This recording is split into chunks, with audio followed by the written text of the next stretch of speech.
माया मिली ना राम। एक शहर में एक आदमी रहता था। वह बहुत ही लालची था। उसने सुन रखा था कि अगर संतों और साधुओं की सेवा करे तो बहुत ज्यादा धन प्राप्त होता है। यह सोचकर उसने साधु संतों की सेवा करनी प्रारंभ कर दी। एक बार उसके घर बड़े ही चमत्कारी संत आए। उन्होंने उसकी सेवा से प्रसन्न होकर उसे 4 दिए दिए और कहा, इनमें से एक दिया जला लेना और पूरब दिशा की ओर चले जाना। जहां यह दिया बुझे वहां की जमीन कोड़ो, खोद लेना, वहां तुम्हें काफी धन मिल जाएगा। अगर फिर तुम्हें धन की आवश्यकता पड़े तो दूसरा दिया जला लेना और पश्चिम दिशा की ओर चले जाना। जहां यह दिया बुझ जाए वहां की जमीन खोद लेना, तुम्हें मन चाही माया मिलेगी। फिर भी संतुष्टि ना हो तो तीसरा दिया जला लेना और दक्षिण दिशा की ओर चले जाना। उसी प्रकार दिया बुझने पर जब तुम वहां की जमीन खोदोगे तो तुम्हें बेअंत धन मिलेगा। तब तुम्हारे पास केवल एक या बच जाएगा और एक ही दिशा रह जाएगी। तुमने यह दिया ना ही जलाना है और ना ही इसे उत्तर दिशा की ओर ले जाना है।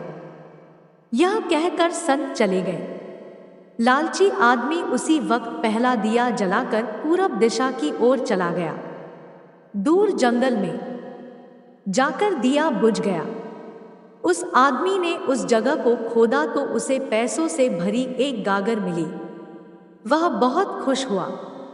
उसने सोचा कि इस गागर को फिलहाल यही रहने देता हूं, फिर कभी ले जाऊंगा।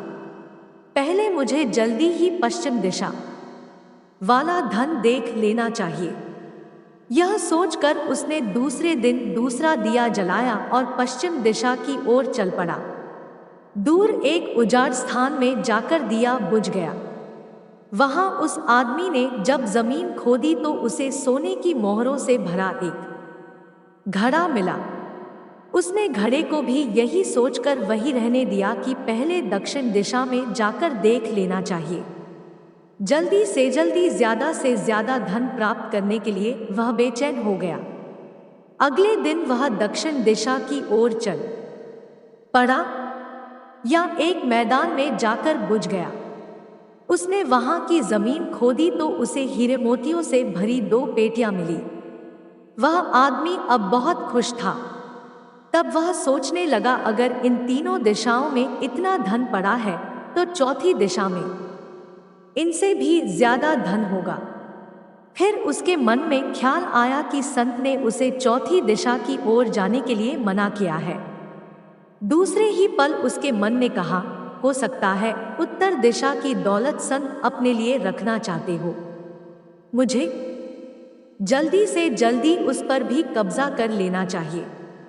ज्यादा से ज्यादा धन प्राप्त करने की लालच ने उसे संतों के वचनों को दोबारा सोचने ही नहीं दिया। अगले दिन उसने चौथा दिया जलाया और जल्दी जल्दी उत्तर दिशा की ओर चल पड़ा। दूर आगे एक महल के पास जाकर दिया बुझ गया। महल का दरवाजा बंद था। उसने दरवाजे को धकेला तो दरवाजा खुल गया। वह बहुत खुश हुआ। उसने मन ही मन में सोचा कि यह महल उसके लिए ही है। वह अब तीनों दिशाओं की दौलत को भी यही ले आकर रखेगा और ऐश करेगा। वह आदमी महल के एक एक कमरे में गया। कोई कमरा हीरे मोतियों से भरा हुआ था। किसी कमरे में सोने के कीमती से कीमती आभूषण भरे पड़े थे। इसी प्रकार अन्य कमरे भी बेअंत धन से भरे हुए थे।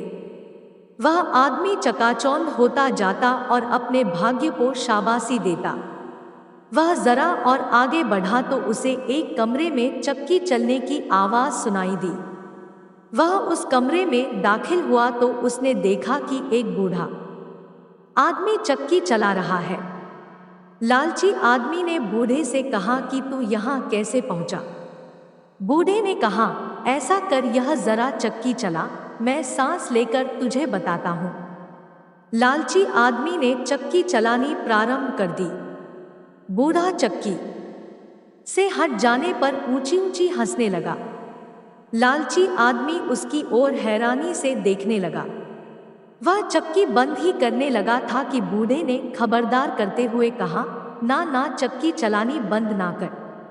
फिर बूढ़े ने कहा, यह महल अब तेरा है, परंतु यह उतनी देर तक खड़ा रहेगा जितनी देर तक तू चक्की चलाता रहेगा। अगर चक्की चलनी बंद हो गई तो महल गिर जाएगा और तू भी इसके नीचे दब कर मर जाएगा। कुछ समय रुककर बूढ़ा फिर कहने लगा, मैंने भी तेरी ही तरह लालच करके संतों की बात नहीं मानी थी और मेरी सारी जवानी इस चक्की को चलाते हुए बीत गई। वह लालची आदमी बूढ़े की बात सुनकर रोने लग पड़ा। फिर कहने लगा, अब मेरा इस चक्की से छुटकारा कैसे होगा?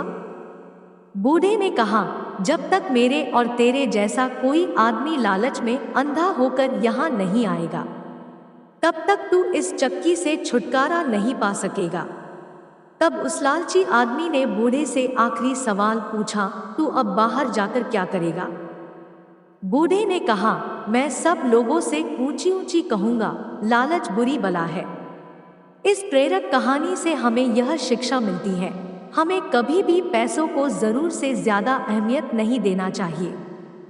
जैसा कि हमारे पूर्वज कह गए हैं, माया के चक्कर में माया मिली ना राम। इसीलिए हमें हमेशा धन के लालच और माया के लोभ से बचना चाहिए और थोड़ा बहुत समय निकालकर ईश्वर की आराधना करनी चाहिए।